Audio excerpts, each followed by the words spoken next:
right? Okay, let's try to adjust. Okay. Hi. All right. Thank you so much for everyone who has joined our session today. Sorry about the delay. There was a bit of technical issues, so we are, set with this arrangement today. Close a bit. Okay. Yeah, All we're right, gonna there you go. squeeze into this screen. Yes, so both of us are going to squeeze into the screen today. So thank you so much for being patient, and for whoever is joining right now, thank you for being here. And yes, today's topic, it's going to be about self-confidence. So yeah, when we talk about self-confidence, it's a huge term, isn't it? All right, I'm getting a bit distracted. Sorry. So yeah, about self-confidence is a huge term, and it can be applicable in so many different aspects of our lives. Can be at work, can be regards to our studies, anything that is like performance related. Self-confidence does come in there, right? So we're gonna look into what self-confidence is about first of all, and how it looks like, how it can look like, right? And since we are touching on like how it's like in different situations it is applicable. And yes, you can feel confident in one aspect of your life, and whether the same is applicable for every other situation, that's something for us to think about also. So with that being said, how confidence is defined and how it can look like, and in specific situation how it can look like, there can be like a long discussion about that as well. So we're going to dive into that, and also effects of lacking confidence. We're going to talk about those things as well. And of course, we always equip with skills and knowledge about what we can do to further develop our confidence, because naturally having confidence is going to be helpful for us. So yes, so these are the things that we will be discussing today. So yeah, in the meantime, if anyone has any thoughts about what confidence is, or yeah, I'm going to start on the note of throwing this question to the audience and also to you as well, Young-Sin, on what do you think confidence looks like, how it would look like to you. I think everyone will have their own way of looking at what confidence is, and possibly like you have a perception of how a confident self will look like as well. So feel free to chip in on or respond to us like, what do you think confidence looks like? Whether it's what you see in others or what you hope you yourself can be like lah. So like maybe I'll share my own perception. Sure. I always have this thought about what confidence looks like. It's like you are comfortable in your own skin, kind of thing. Like you're just okay with who you are, and whenever everywhere you go, you are very like just you're going with your flow. You're not afraid. You're not anxious or worried about many things. Like you can go on with doing your own things lah. It's a bit overlapping with self-esteem, I guess, but it's just how my general lah. When people refer to self-confidence, my first thought will be like, oh, this person is comfortable with who they are, kind of thing. So it touches on acceptance as well, like how much you accept yourself, because like from what you said about being comfortable in your own skin, is that being okay with however that skin is. Yeah. So that's where the acceptance comes in, right? So yes. Yeah, and I'm not by skin we don't mean like actually just skin, but also about like different aspects of life in just being ourselves. The acceptance for who we are as truthfully. So yeah, we have to adjust, move around today. So there's a bit of like issues here going on, but yes, thank you for bearing with us, and thank you for assisting with this as well. Don't worry. Clearly, I can't multitask, so great to have your assistance. So yeah, now yes. So from that definition, yes, acceptance comes in, and also like not having that restriction, not feeling restricted with that regards as well. From what you said, that's what I understood. What confidence, like not restricted by what other people would think. I think there's a lot of people who have this hope as well. I frequently hear from the clients lah. I hope that I don't have to care about what other people think about me. Yeah. That is the factor that usually restricts us, limits ourselves and whatnot. So yeah, that's a great point. And you did talk about self-esteem as well, right? So yes, self-esteem, there can be really overlapping concepts. There are also terms known as self-efficacy.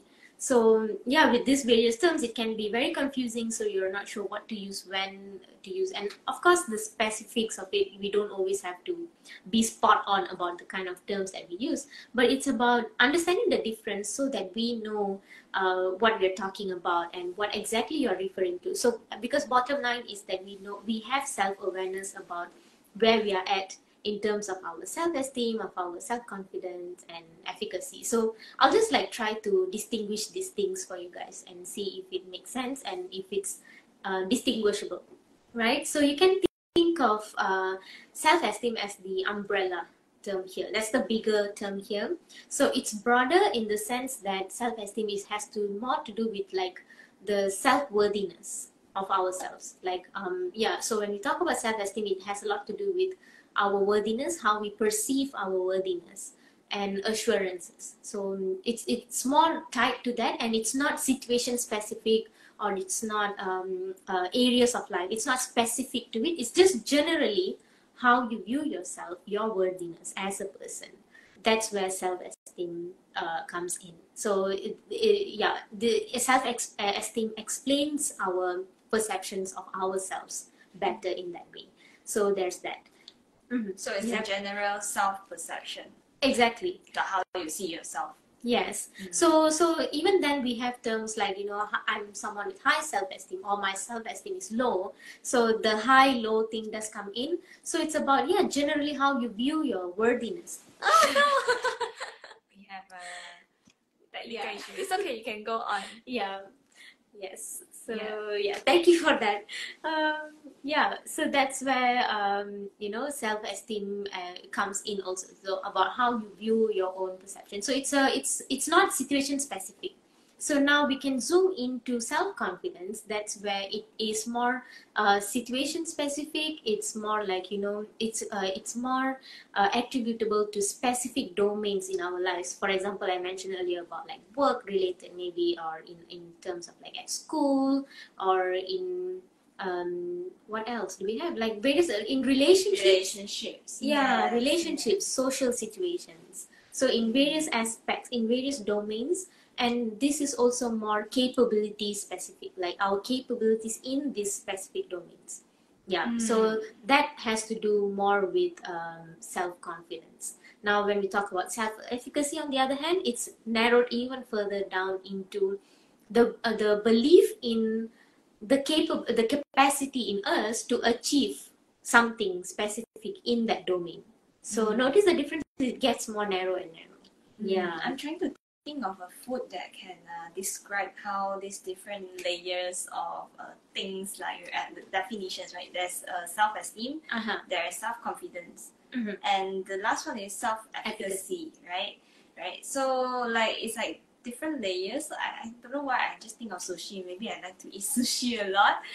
Yeah. So it's like if let's say you think about self-esteem, you look at sushi lah. That means like how good you think your sushi is.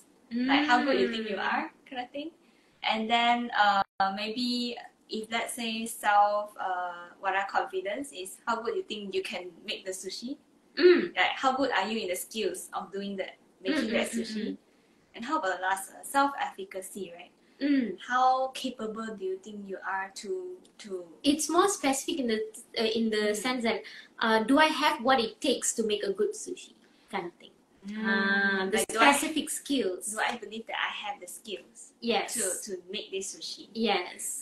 Yeah. So it's more narrowed in that sense. So yeah, regardless of the terms, it all there are overlaps with one another, but it surrounds around capabilities and in terms of like how we can achieve something, how we can accomplish something, and also how we can face challenges in accomplishing something.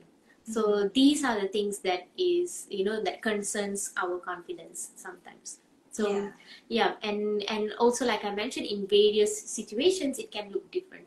So for example, like, you know, someone who describes themselves as someone who lacks confidence, right? So it doesn't have to be that I'm just someone with low confidence, because there are, if we look into the domains in life, there are situations where you can feel confident about yourself, but maybe certain aspects that you don't feel very confident in. So that's where understanding this would be important so that we don't label ourselves, because we lack confidence in something specific. We don't label ourselves as someone generally lacking confidence. Yeah. Yes. Yes, this is often the issue. A lot of people tend to just label, oh, I'm just not a confident person. Yeah. But actually, it's a very situation specific to, for example, you just started a new job. You're unfamiliar with your task. So, of course, you feel a bit more nervous. You feel like not too sure how to go about your task. It doesn't mean that you are not a confident person just because you don't perform as well in your new task. And so, like you say, it's something that you can build up over time. Yes, definitely. So, and this got me thinking about, like, what are the things that I may lack confidence in, but in other aspects I would be more confident. So if we try to put this in this way, this is where we get to see that, oh, so yes, there are things that we can actually have confidence about without having to look so much into the aspects that we are lacking. Of course, we need to look at those things that we are lacking so that we know where to improve. But sometimes it works in a counterproductive way when we focus too much on the things that we lack and tend to start believing that we are just not capable, or we are just not confident how to say, we are just not naturally confident enough in doing certain things, right? So yeah, as I was speaking, what came to my mind was that, so say talking about mental health is something that I would say I can be confident about because I have the skills, with my the learning experience. Of course, we have the knowledge, the skills to talk about these things. So with that, I can have a bit of faith in myself in saying that, okay, I'm confident in talking about this. Okay. I can say I'm going to try to let go of modesty, or like whatever it is, like, because sometimes when we talk about like the things that we are capable of, there's always like a bit of a minor thought process, in thinking that, am I bragging? I might sound like I'm bragging, so I will try to be modest. So no, okay, today I'm not gonna do that. So I'm gonna say that yes, indeed, when it comes to talking about mental health issues, spreading knowledge about it, I am confident in doing that. There you go. That's self-affirmation, and that's one of the ways to increase self-confidence. On the flip side, if you're gonna ask me to cook a meal for like maybe 10 people, no, I'm not confident. Not for me as well. It's a no for me. For us. Even one meal for myself, I find it really difficult. I mean, when it comes to cooking for ourselves, we only focus on like making whether it's edible. Yes. As long as it's edible, it's good enough. So that's what we focus. But when it comes to serving to other people, of course, we want it to be good. So that's where I lack confidence in serving proper meals for someone to eat. No. Gonna work on that, right? So yes, that's how we look at things then, right? So okay, so this is where I lack confidence in, so this is where I can work on. So that's where we get to push ourselves in a more productive direction by looking at, okay, this is specific to this situation, these are the areas that I want to work on, and looking at what it's going to take for us to work on those things, right? Not only focusing on the mistake or the lacking part. Just notice it and really work on it. So there's a difference when we notice what we are lacking in. So which is why we're going to touch into the various aspects in life where having confidence, how it would look like actually. So we're not going to talk about like having super high confidence, but it's just about like having confidence, enough confidence to say that yes, I am confident in this. Kind of like what I did earlier. So and that's where and of course this is not limited to just these domains, but just the main ones that we can often relate to. So for example, work, right? When it comes to work, and then and to narrow it even further, when it comes to like job interviews, how well we how well we perform in job interviews, these kind of things, that's where we always find ourselves struggling with sometimes. And especially when we think that we lack confidence, this is where we feel like our performance can be affected. It makes us anxious, it makes us nervous. So all of that. So I believe like this particular situation can be relatable to a lot of people.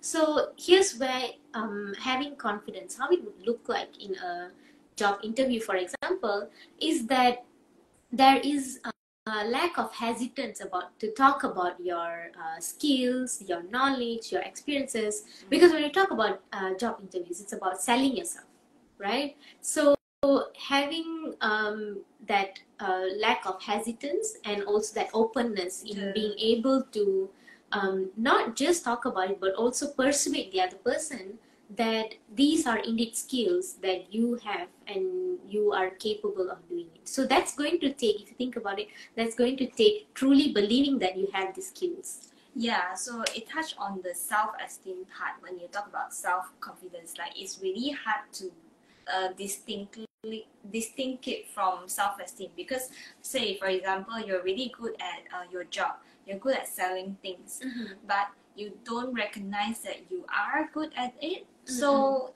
when you're trying to sell yourself that you're good at selling also, you can't be truly believing what you are telling the other person. Yeah, so that it comes like when you're good at it but you don't believe that you are actually good at it, that's where the conflict comes in and make it really difficult to sell yourself as a person. Yes. Yeah. And just to touch on, like when we look at self-confidence, what it can bring you if you have the confidence, but what it also will bring out if, let's say, you don't have enough self-confidence, how it will look like. So usually if people who really struggle with building that self-confidence or seeing themselves as good enough in that area, in whatever that they're doing, so usually they will be struggling with a lot of self-doubts. Self-doubts actually is quite similar to self-esteem issues. So like self-doubts, feeling depressed, anxious, agitated with whatever that's going on, insecure with their choices, with whatever they're doing. What else?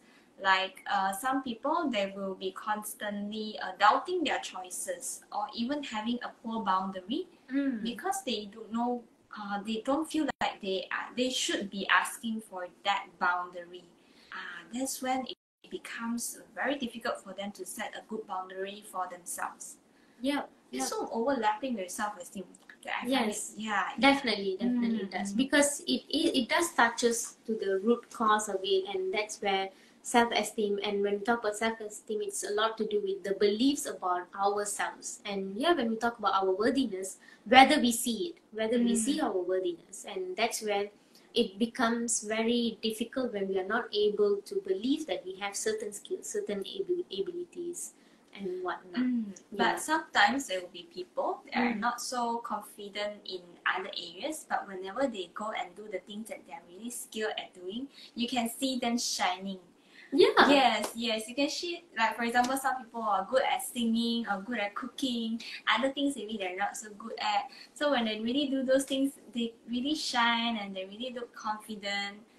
And so bringing up more of these things can also boost up our self-esteem, right?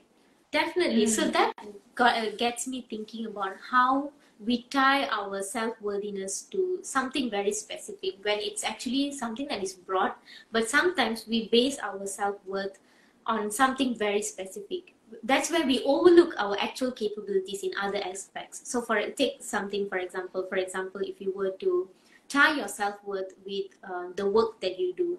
And with work, there are challenges, there are ups and downs, and sometimes there could be moments that are extremely challenging that make you question your capabilities at times. And if you were to attach your self-worth to just work and not any other aspects in your life, naturally your self-esteem will be affected, because you are placing your entire worthiness in with respect to that particular area of life, and you're generalizing it. That's where it becomes problematic, when you're really overlooking your capabilities in other aspects and truly not seeing your worthiness in a more objective manner. You're being biased in that sense towards yourself. Yeah, so if you define yourself based on just one thing, like your job capability, then your self-esteem will be impacted largely by the performance itself. So I like your point lah. So it's good if you can distribute your self-esteem, define yourself your self-worth based on many other aspects. So for example, you're good at cooking, but now maybe at job you're not performing as good as you expected. But to look at who you are good at some other things as well. You're not just your job. Yeah, Absolutely. like that, right? Yeah. I'm wondering if our audience have any thoughts about this. Like maybe you have thought of how you see yourself. Like sometimes you experience a lack of confidence, the moments of lack of confidence. Feel free to share it with us. Like in what situations you notice you really struggle to feel confident, and even now if you think that how can I improve or look at this differently that I can feel more confident or I can feel better about myself, feel free to write it down in the comments. Yes, definitely that can spark a lot more conversation about it when it's like more specific to a situation, right? But yeah, generally this is how confidence is usually impacted, and whether or not we have high or low, and also low confidence, and also specific to certain situations. It has a lot to do with how we view ourselves and how much we believe in our capabilities. So there's that, and with that regards, we were also talking about how it would look like, right? So we touched specifically on work, and also like in a job interview specifically, how having confidence would look like is that not having hesitance in selling yourself and being comfortable in talking about your capabilities, your skills, and truly believing that you do have what it takes to get there. And another key point is also that having confidence doesn't mean that you do not struggle with challenges at all. It means that even in the face of challenges, you are able to trust that you have the capabilities or in overcoming those challenges. So notice the distinction there, because sometimes we feel like when we feel a little shaken by challenges, we feel like our confidence isn't there. It's not about that. It's more about like how we view challenges. So a person with self-confidence would view challenges as an opportunity for growth.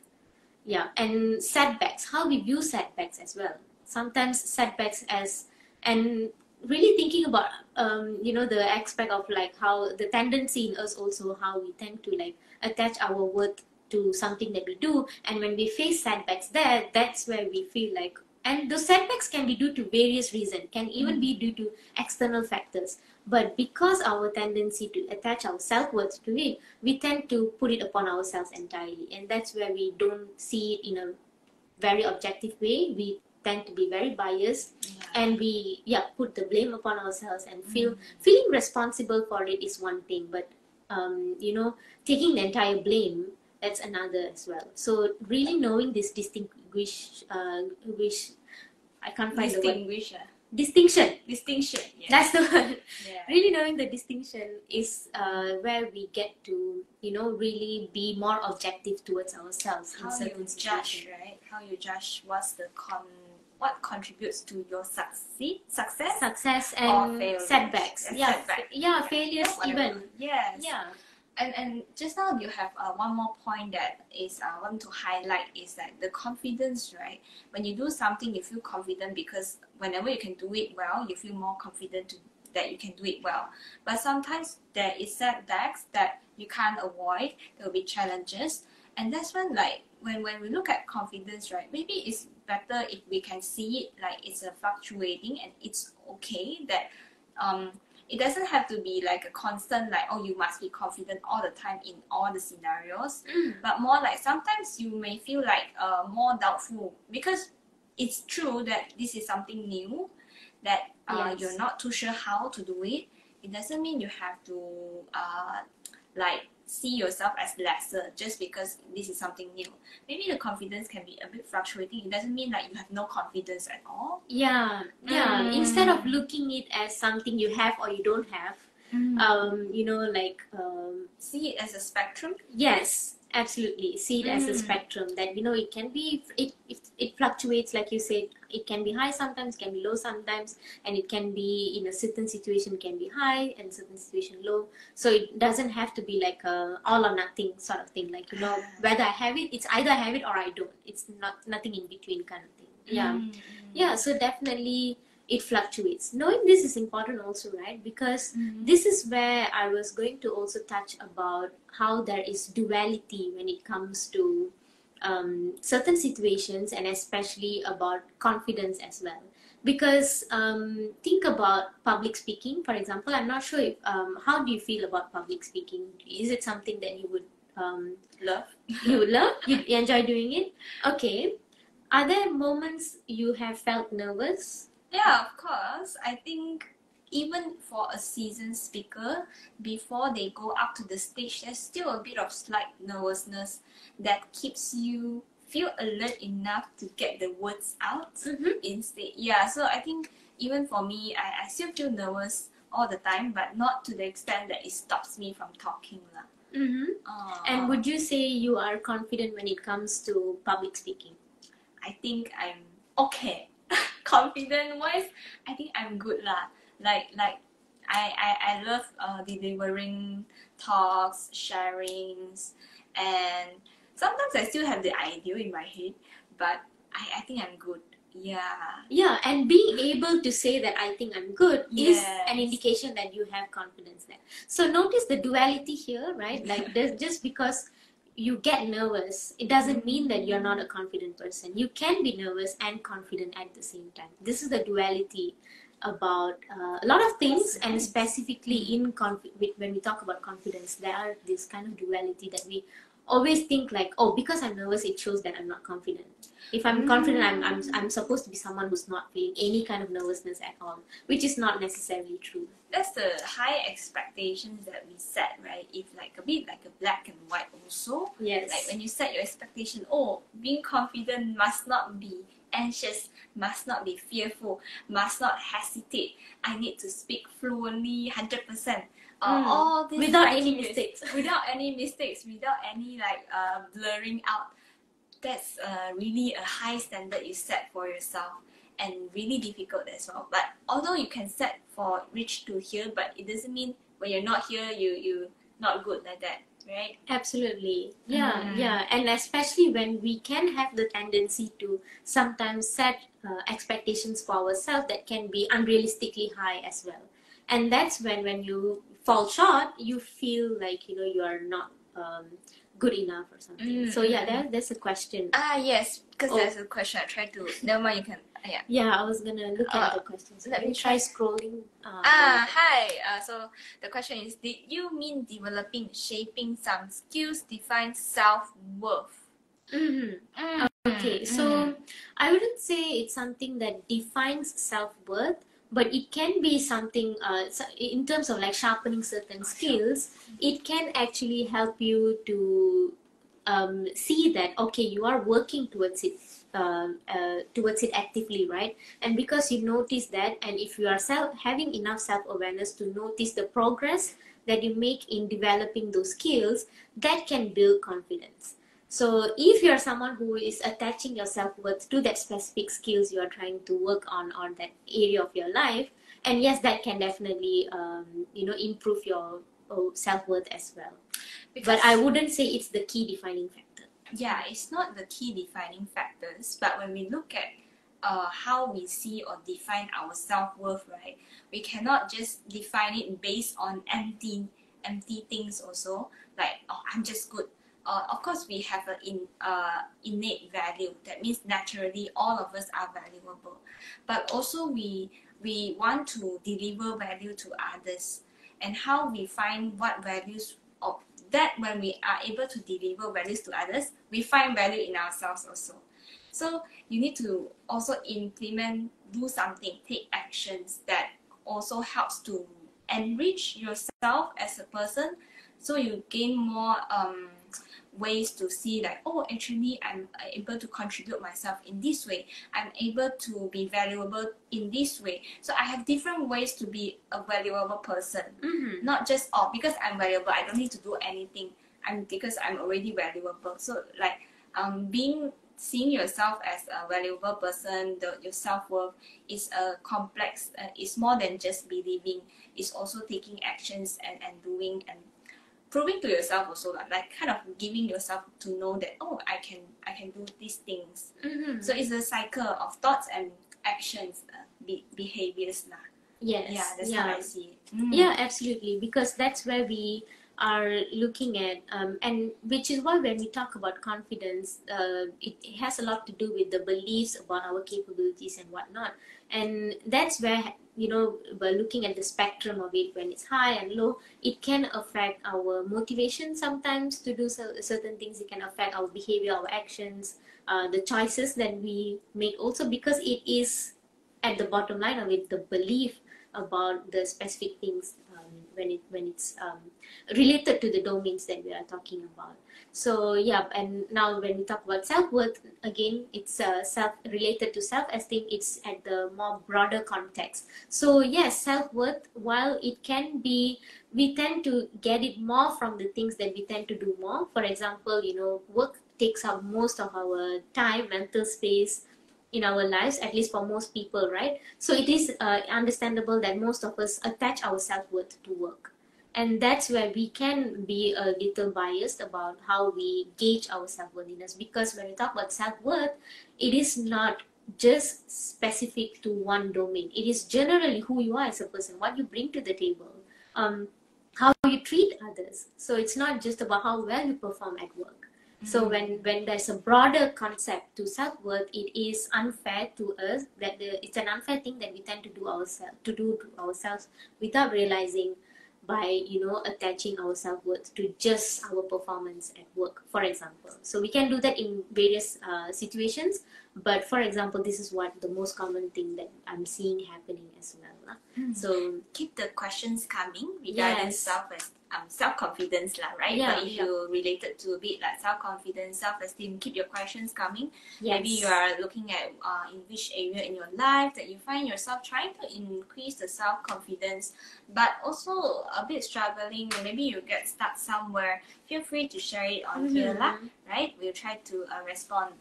Okay. Yes. So yeah. What else? So and so far we've been talking about how having confidence would look like in different domains. So we covered work, we covered social situations like speaking, and yes, social situations is another common thing as well in terms of like having confidence, because like let's look at the flip side as well. Lacking confidence in social situations, it can look a lot like, you know, not being able to approach people. Yeah. Anxiety, social anxiety. Yes, feeling anxious in social situations, and not being comfortable also to approach new people, initiating conversations. So yeah, that's where we can feel restricted as well, and sometimes also deprive ourselves of opportunities. Yeah, when you talk about social situation, I think there's something that everyone will be more interested also is the dating scene, whereby if you are a lack of confidence in being dating or approaching people, and that's a lot of people struggle to really go and get someone or really initiate a relationship that really matters, which because it's quite important, right? In different stages in your life, then you want to establish a romantic relationship, but it's really struggling if you don't have enough confidence to really approach. Yeah. So that's where looking at what is going to take for us to build confidence. So what kind of thoughts you are having when it comes to meeting new people, where's the hesitation coming from, or if there's like anxiousness about that, what is it about, where is it coming from? Tackling those things is where we get to work on them, so that we no longer feel limited or restricted by this. And like I said, there are instances where it can be something where you deprive yourself of new opportunities. So yeah, and so on the flip side, having confidence would look a lot like seeing new people or new opportunities. You always embrace them, and you look forward to it. And so notice how there's like shift in perception of how you view these kind of situations actually. So when you view social situations as something uncomfortable, that's where our self-esteem can be affected. Self-confidence can be affected. But when you see it as an opportunity to connect with people, to and you value connections, and you see them as really good opportunities, that can um, you know uh, affect your confidence with that aspect as well. So it's about a matter of perception in these areas. Yeah. All right. So until in the social situation, do you feel confident or not in a social situation? Maybe you guys can share. Anyone who is listening at this moment, do you feel confident when you try to approach people, or do you feel anxious? For me, I feel a little bit of anxiousness, which actually we all of us will have some level of anxiousness when you try to go into a new social situation, meeting new people. But if it's a little bit, right, it's normal lah. I mean, like everyone feels it. It's not the point to restricting you. That is fine. Yes. So confidence, it doesn't mean you don't have confidence when you feel anxious, like you said just now, right? But if you really don't have confidence and you struggle to even go out, and a lot of avoidance, like you avoid social situations, even though you think it's actually something you want. You might want to meet your loved one, or you might want to meet new friends, make more connections with others. So that's when the confidence is key here lah. Important in to push yourself to get out there. Because yes, indeed, putting yourself out there is very intimidating. So it's really understandable that we feel a bit of anxiety there. But again, it's the perception here about like how we view it. If that discomfort being there aside, are you still able to view it as an opportunity, and also the willingness to go through that discomfort? I think one of the main aspects of confidence is that actually the willingness of really taking on that challenge, because naturally doing something that's intimidating, it's challenging. So the willingness to do it because you look at the bigger side of things, where you know that there is an opportunity there. If you were to take it, there's an opportunity. So willingness, is it? Yes, the willingness to get through the discomfort, could be challenges, and to do what it takes to help you get something or do something that is going to be valuable for you. So behind building the confidence, which is to take the actions to help you to build that familiarity, behind that or before that, you need to have that willingness. Absolutely. Yeah, you need to have like the readiness to get started. Is it? Yes. Yeah. Indeed. So sometimes the struggle with building confidence also is not about you're not doing the things. It's not about how, it's about are you willing to do that? To go through that discomfort first to slowly build up that muscle. Yeah, I'm glad that you point out how it's more of that, because that's where we always mistake confidence for being good, actually great at something, versus the willingness to do what it takes to get there. Right? So it has lesser to do with being excellent at something. It has more to do with what's the word? It has more to do with the willingness. Yes, that's the word. Yeah, it has more to do with the willingness to actually do what it takes. Well, I like your confidence in telling us about this. Thank you. Feel free to point out more of the things relating to confidence, and maybe share this live to your friends as well if you think that this live talk has been helpful in knowing more about psychology. All right. Yeah. So as we are speaking about this, right?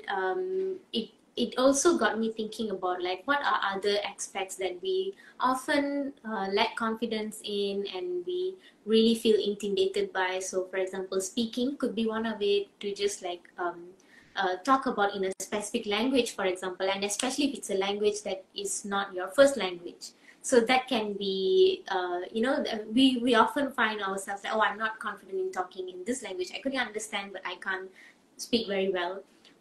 So for example, for me personally, Tamil is something that I can speak and I can understand, but to speak confidently, like if I were to deliver a talk in Tamil, I would lack confidence. There you go. I'm being vulnerable today, and I'm going to put myself out there in saying this. Like, that is something that I would I would lack confidence in. Yeah, So for me it would be Malay. I struggle. I'm not so good at that.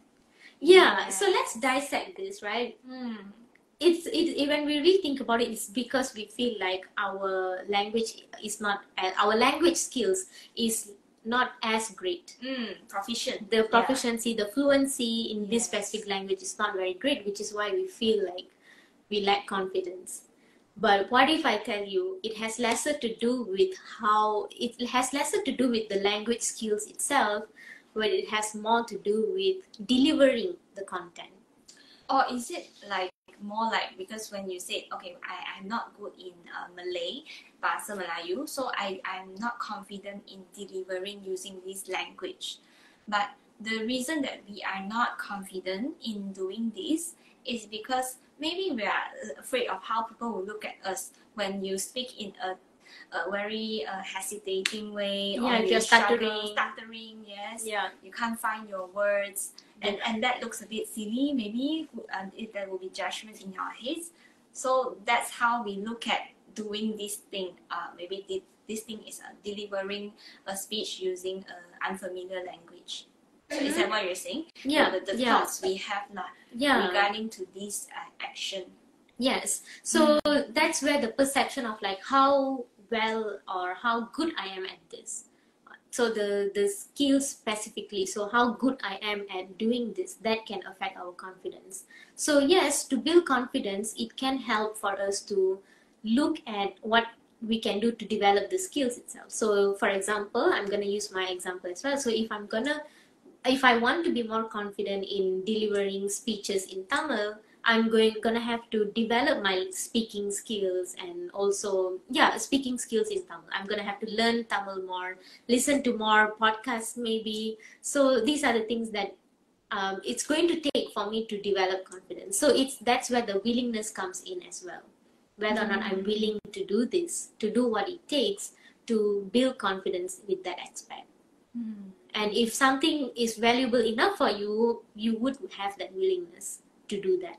So this is how you build confidence over time. And this comes with the acknowledgement that it's a work in progress. It comes with acknowledgement that you are learning, you're still learning, and it's not going to mean that you're going to be excellent overnight. So what about those people who are not, they want to build that confidence, right? But they don't have the willingness. They are like, I don't know if I really want this, maybe I'm just like, I'm okay. Or sometimes they scroll through social media and then they are like, oh, I want to be like this person. They're so confident. But then I'm not really willing to do what it takes to get there.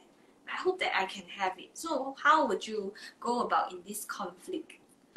So I would usually ask and get them to reflect on what it means for them to have that actually. So if it means something deep and if it's strong enough for them, then that's where I get to touch on the willingness. So if it's strong enough, what's happening with the willingness? Yeah. It's strong enough that maybe it's tied to their values. Like, maybe one day I want to be a very proficient public speaker. I want to be a good public speaker. But the willingness is not ready, the readiness is not there. Yeah. So, but it's a value that they really believe that one day they want to be that way. So what's coming into the way, is it? Yes, and yes, absolutely. Despite them looking at how it is valuable for them, and sometimes it's maybe not as valuable. It's just something that they wish they have, but they're okay with not having. It could be just that, and that's fine as well. And it could also very well mean that it is something that is meaningful for them. It's valuable, but can be intimidated by the challenges that is going to come in their way if they were to pursue it, for example. Yes. So looking at that challenges can demotivate them. So exploring the challenges. What are the challenges that you're thinking, and are these actual challenges, or is it what you think? So is it an assumption, or is it like a perception of challenges when it's not really challenge? We don't know. And again, even with these challenges in place, are we gonna be willing to do what it takes to overcome these challenges? And if these challenges can be removed, then would you still be willing to do that? So these kind of things is what we can try to reflect with ourselves to help ourselves gain more confidence in the things that we want to do. It's like you are driving, like you are trying to drive towards the direction that you want to be. So maybe you have a goal, like I want to reach to KLCC.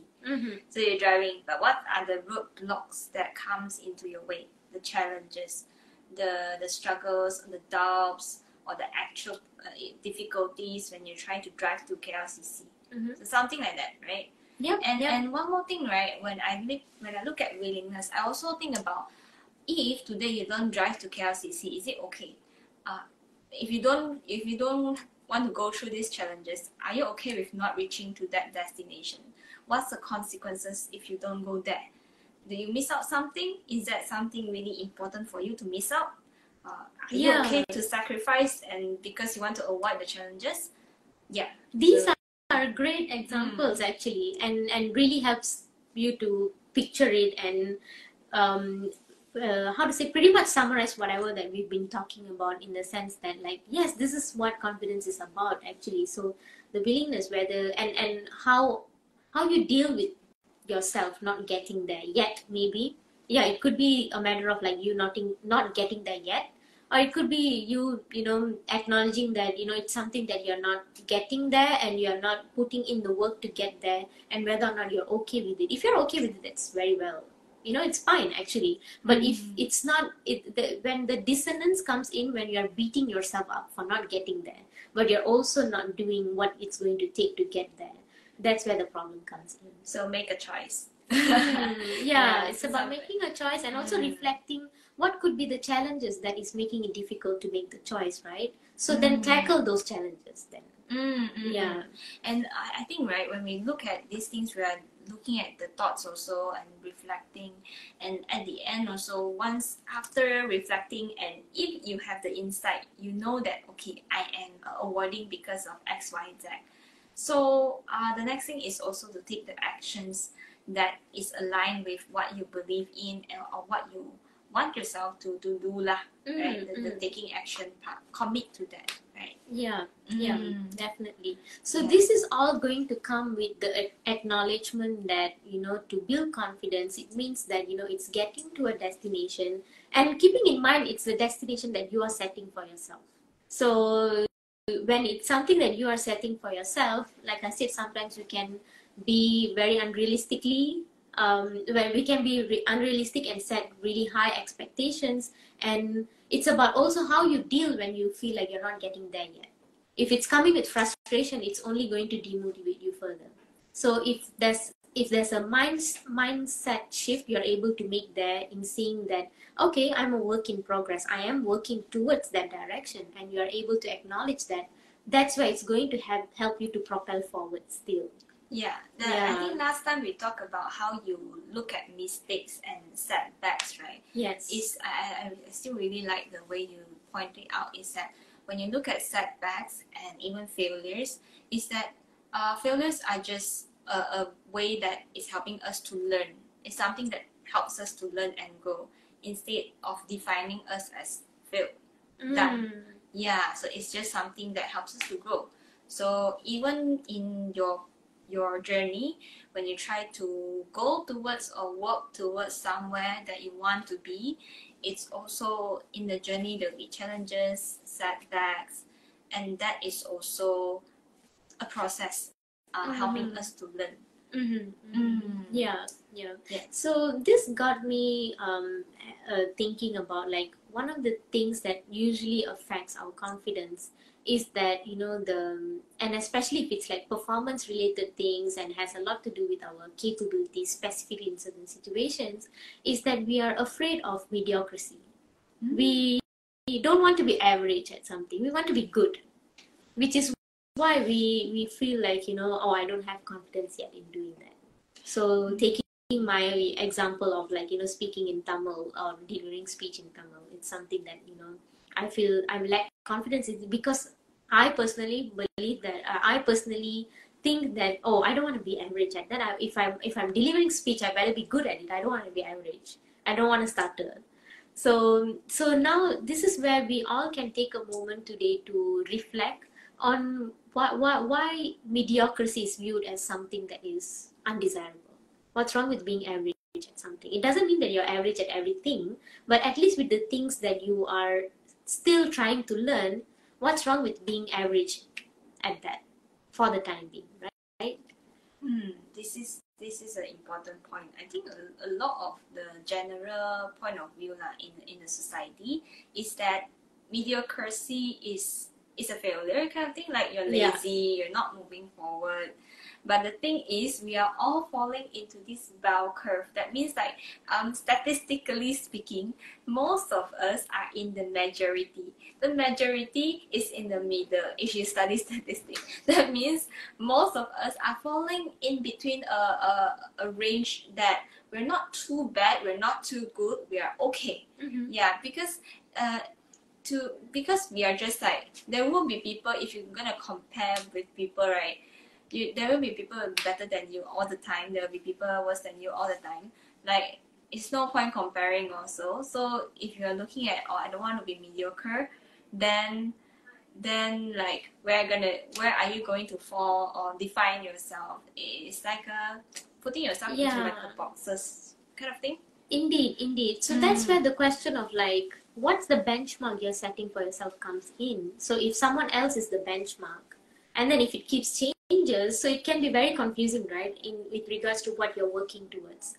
So unless you set the benchmark yourself, for example, if you are setting yourself as the benchmark, okay, so today this is my level in learning something. So right now I'm a beginner. So maybe in 6 months' time, I would want to move a level higher from where I were. So that's where you're setting yourself as the benchmark for comparison. So that becomes like something that is clearer, something that you can see, and a better tool for measure, I would say. To have a more measurable and also reasonable expectation. Indeed. Compared to like, okay, if I want to be the best in Tamil speaker, best Tamil speaker, oh, that would be the bar that would be very amazing. high. And if I were to compare myself with my Tamil speaking friend who teaches Tamil, by the way, so if I were to do that, then I will definitely feel like, man, I am not even average. I'm so bad. This is how the thinking process will be like. So the effects of this kind of thinking process is that it can demotivate me and feel like, you know what, if that's impossible, I'm not going to be able to achieve it. Might as well not get started. So see how it can affect, the thought process can affect the things that we do. So this is something to be mindful of. And the last thing for building self-confidence, a few more points. One of the very important point, and we cannot emphasize enough, is self-care. That is to kind of put yourself in a place where you make sure you take care of yourself first. It also sustains your self-esteem to some extent, because the fact that you take care of your own well-being, your food intake, your exercising, it shows that you are important enough to take care of.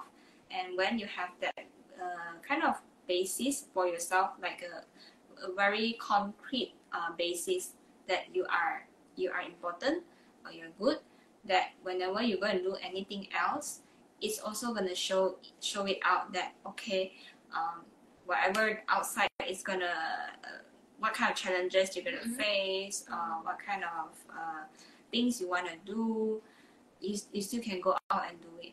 It's like you make sure that you are taken care of first. Definitely. Yes. So I think with that we have reached to the end of the session actually. So thank you everyone for joining today, and as always, feel free to contact us if there's any questions at all, any recommendations on topics that you would like us to talk about. So really appreciate the time you have taken today, and thanks for being with us. Thank you, everyone. Take care. Have a good weekend also. Long weekend. Indeed. For us. Right. So have a great week, everyone. So we'll see you again. Bye-bye.